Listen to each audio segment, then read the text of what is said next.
Hi යාළුවනේ, මම අද ඔයාලට අරගෙන ආවේ හරිම ලේසියෙන් හදාගන්න පුළුවන් කෑම රෙසිපි එකක වීඩියෝවක්. අපි බලමු කොහොමද මේ රසම රස කෑම එක හදාගන්නේ කියලා.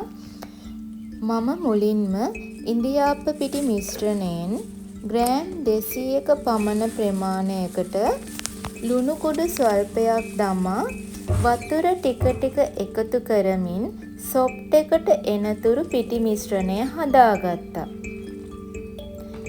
ඉන්පසුව එයට පොල් තෙල් ස්වල්පයක් දමා නැවත මිශ්‍රණය මික්ස් කරගත්තා.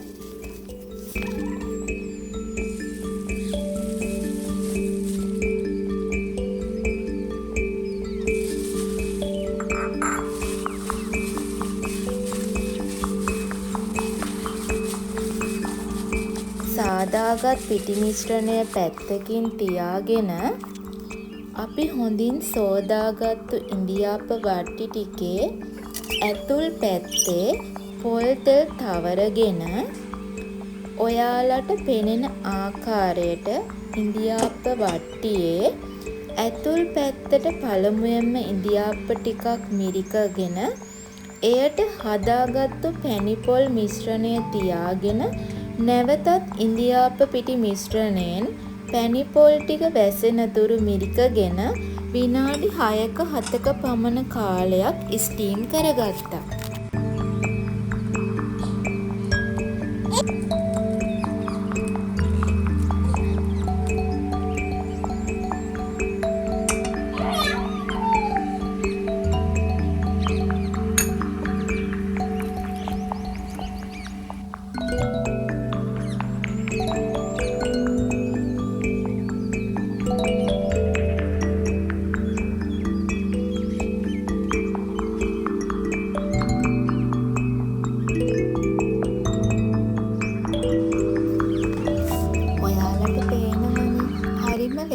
පහසුවෙන් ලැවරිය කන්න ආසයිට තමයි මම මේ වීඩියෝ එක අරගෙන ආවේ.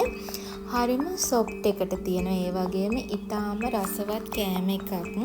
මේ වගේ රස රෙසිපි අරගෙන ඉක්මනින්ම අපි හමු වෙමු. හැමෝටම සුබ දවසක්.